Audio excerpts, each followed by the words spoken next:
Meus amigos, eu tenho avisado que esse ano de 2019 nós vamos fazer o Evangelho de João, do início ao final. Não vai dar, não teremos condições de estudar todos os versículos, mas vamos estudar aqueles que Deus nos permitir. E hoje eu quero estudar com você João capítulo 1, versículo 6. Diz da seguinte maneira: houve um homem enviado de Deus, cujo nome era João.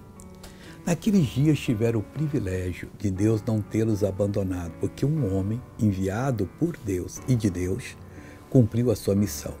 O que se diz a seu respeito? Será que vai ser escrito que houve uma pessoa que Deus chamou, mas no entanto ela negou fogo? Ela não quis fazer a vontade do Senhor e a humanidade ficou sem aquele ministério. Nem pense em fazer isso.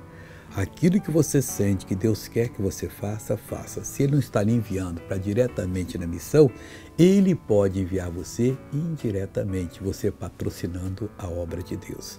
Veja o testemunho dessa pessoa agora.